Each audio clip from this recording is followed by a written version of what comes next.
श्री चंदन जी, खेल पदाधिकारी, जिला शिक्षा पदाधिकारी, स्पोर्ट अथॉरिटी ऑफ इंडिया से, स्पोर्ट अथॉरिटी ऑफ बिहार से आए अधिकारीगण, सभी प्रखंडों के प्रखंड शिक्षा पदाधिकारी, प्रधानाध्यापक, शारीरिक शिक्षक, बच्चे, मीडिया के बंधु, मैं आप सभी का इस प्रांगण में आज स्वागत करता हूं। ये लगातार दूसरा साल है जब मुझे सौभाग्य मिला है कि मैं आपके बीच आकर इस मुख्य का उद्घाटन करूं। मैं गौरवान्वित महसूस करता हूं कि इतने सारे लोग, इतने सारे बच्चे, इन सब के बीच मुझे अपनी बात करने का मौका मिला। दोस्तों, खेल, स्पोर्ट्स एक ऐसी चीज है जो हमारे ग्रंथों में तो कहते ही हैं कि संसार माया है। भगवान की जब हम बात करते हैं तो बोलते हैं रामलीला, कृष्ण लीला। लीला का मतलब होता है स्पोर्ट्स, खेल। हमारे पुरखों ने इस जगत की कल्पना ही की है खेल के रूप में कि खेल है, इसका ना आदि है ना अंत है, कुछ समझ में नहीं आता क्योंकि खेल है, ये लीला है। आपने देखा होगा जब आप फुटबॉल खेलें या क्रिकेट खेलें तो आदमी क्या कर रहा है, वो पूरी तरह से समर्पित है उसमें, पूरी तरह से उसका ध्यान उसी में लगा हुआ है। कुछ लोग इधर गेंद ले जाते हैं, कुछ लोग इधर गेंद ले जाते हैं। कोई आदमी मंगल ग्रह से आए और देखे तो समझेगा ये वो क्या रहा है, पर देखिए वो उसमें डूबा हुआ।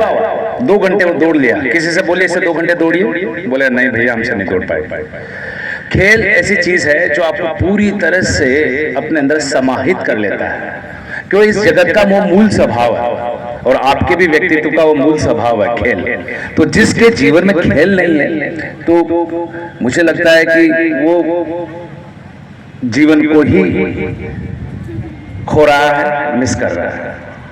मेरी बात को मैं पुनः दोहराता हूं, अगर स्पोर्ट्स आपकी जिंदगी से जुड़ा हुआ नहीं है तो आप समझ लीजिए कि आप जिंदगी का एक सबसे बड़ा और सबसे महत्वपूर्ण हिस्सा खो दे रहे हैं।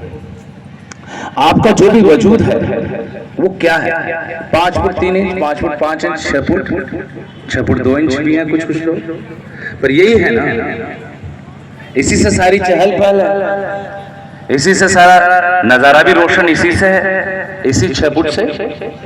अब इस 6 फुट को स्वस्थ कैसे रखेंगे? अच्छा खा के, अच्छा सो के, अच्छा खेल के, है ना। डॉक्टर भी बोलते हैं टहलिए, वो टहलने का मतलब हुआ जब कुछ नहीं कर पा रहे हो तो चला टहल ही लो। खेल वो चीज है, बच्चों को क्यों सिखाते हैं हम सब जानते हैं, समझते हैं। अगर बच्चा अगर खेलेगा तो उसका शरीर बनेगा, शरीर बनेगा, उसका दिमाग बनेगा। तो वो कच्ची मिट्टी है, अगर उसमें खेल को आपने नहीं डाला तो वो कमजोर रह जाएगा। सारी संस्कृतियों में, सारी सभ्यताओं में यह है, रोमन काल से लगाकर आज तक। वहां एथलेटिक्स रोमन काल से चला रहा, ग्रीक पीरियड में चला रहा, और आज भी देखिए विदेश में भी सब अपने बच्चों को अच्छा सब खिलाते हैं। क्यों? वो सब खेलते हैं। तो खेलिए, खेलते रहिए। दूसरी बात मैं कहूं कि न्यूट्रिशन, मैं देखता हूं कुछ बच्चे काफी मजबूत हैं, कुछ बच्चे इतने मजबूत नहीं हैं। न्यूट्रिशन बहुत जरूरी है। हम हिंदुस्तान में मूलतः शाकाहारी कंट्री हैं, हमारी जो समृद्धि का स्तर है वो भी बहुत ऊंचा नहीं है। तो प्रोटीन इंटेक के लिए हम मूलतः दूध पे निर्भर रहते हैं, दूध पे, दालों पे। तो न्यूट्रिशनल इंटेक आपका हो। पहली बात खेलें, खेल विभिन्न तरह के हैं, जो आपको पसंद आए वो खेलिए। आपको दौड़ना पसंद है दौड़िए, आपको क्रिकेट पसंद है क्रिकेट खेलिए, फुटबॉल पसंद है फुटबॉल खेलिए, लेकिन एक कराटे पसंद है वो कीजिए, ताइक्वांडो पसंद है वो कीजिए, खो खो पसंद है कीजिए, खेलिए जरूर, लेकिन क्योंकि उससे आपका शरीर मजबूत रहेगा। दूसरा, न्यूट्रिशनल इंटेक जरूर लीजिए, क्योंकि शरीर को आप खेलेंगे, शरीर की मांसपेशियां टूटेंगी, उसको बनने के लिए प्रोटीन चाहिए। प्रोटीन आपको मूलतः आप सब जानते ही हैं, बच्चों को तो सब पढ़ाते ही हैं टीचर की प्रोटीन कहाँ से मिलता है। अंडे से मिलता है, मीट से मिलता है, दूध से मिलता है। रोज मीट खाना संभव नहीं होता तो दूध पीजिए, दूध बहुत जरूरी है, अंडा बहुत जरूरी है, दालें बहुत जरूरी है, तो शरीर मजबूत रहेगा। खेलेंगे तो शरीर एक्टिव रहेगा। तीसरी बात कि खेल का मूल जो है वो है टीम की भावना। दौड़ते भी हैं एथलेटिक्स में हम लोग, लेकिन मान लीजिए सिर्फ एक आदमी दौड़ रहा है तो उसको खेल नहीं कहते। जब 4 आदमी दौड़ रहे हैं तो वो खेल मूलतः ये मानता है कि हम कलेक्टिव एक्टिविटी कर रहे हैं, टीम भावना है। खेल आपको पहली बार ये सिखाता है कि कैसे सामाजिक हुआ जाता है। आपको पता है रिले रेस दौड़ते तो कितना तेज दौड़ेगा, मुझे कितना तेज दौड़ना है। फुटबॉल खेला है उसको कैसे पास देना है, मुझे पता है कि जबरदस्त अच्छी फील्डिंग करनी, नहीं तो मेरा जो है रन चला जाएगा, 4 रन चला जाएगा, मेरी टीम हार जाएगी। आप 10-11 खिलाड़ी जो एक साथ खेल रहे हैं उनका सबका दिमाग कनेक्टेड रहता है। पहली बार आप जानते हैं कि समाज में किस तरह से एक टीम बनाकर खेला जाता है। तो एक टीम वर्क, इतना तो समझ में आएगा। यही मैं कह रहा हूं, ठीक से खाइए, ठीक से खेलिए, शरीर को बढ़ने दीजिए कि मजबूत शरीर से मजबूत नागरिक बनता है और मजबूत नागरिक से मजबूत राष्ट्र बनता है। यही राष्ट्र भक्ति है।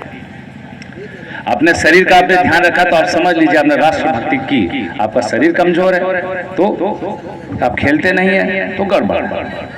तो ये सारी बातें हैं। मैं सारे बच्चों को धन्यवाद देता हूं और सारे बच्चों को एक बात भी कहता हूं कि खेलिए। जीतना और हारना अलग बात है, उसका कोई मतलब नहीं, लेकिन खेलिए। खेलना बड़ी चीज है।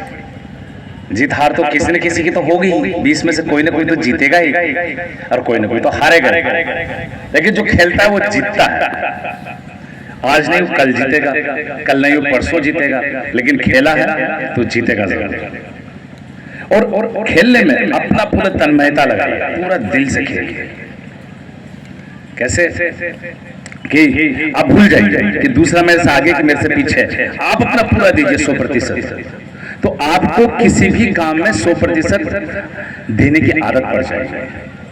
आप बिना फल को चाहे आपको काम करने की आदत पड़ जाएगी। ये जीवन के गहरे सूत्र है जो हम लोग भी जब किसी भी फायदा में जीवन में पहुंचे तो हमें मानते हैं। कृष्ण भी बोलते थे गीता में, श्री कृष्ण ने बोला कि अर्जुन को बोलते हैं कि तू तीर साध, ये मत सोच कि वो हिरण कहां जाता है।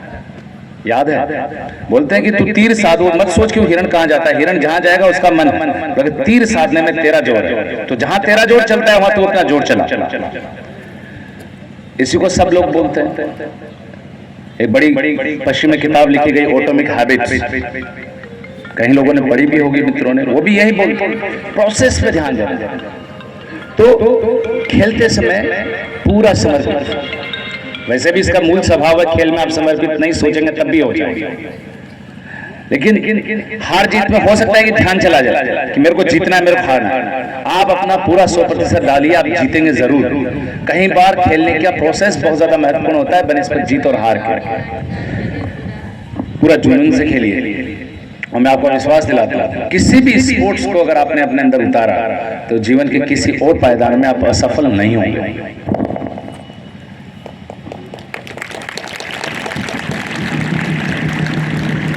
कि आत्मा को पकड़ने की कोशिश कीजिए, सहभागिता, जीत हार का कोई डर नहीं, दिल लगा के खेलना।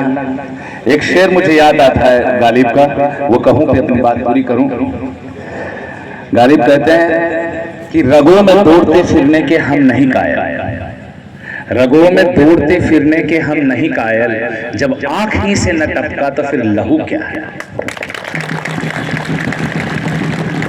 तो ऐसा जुनून कि रगों में दौड़ते फिरने के हम नहीं कायल, लहू कहता है। जब आंख ही से न टपका तो फिर लहू क्या है। तो जरा जोश से अच्छे से एक दूसरे का साथ देते हुए मित्रता से खेलिए और मस्त होकर यहाँ से वापस लौटिए। धन्यवाद। बहुत बहुत धन्यवाद सर को दिल से आभार। जिंदगी एक हसीन ख्वाब है, इसमें जीने की चाहत होनी चाहिए। जिंदगी एक हसीन ख्वाब है, इसमें जीने की चाहत होनी चाहिए। गम खुद ब खुद खुशी में बदल जाएगी, सिर्फ मुस्कुराने की आदत होनी चाहिए, सिर्फ मुस्कुराने की आदत होनी चाहिए। इसके साथ ही मैं आगे बढ़ना चाहता हूँ। मैं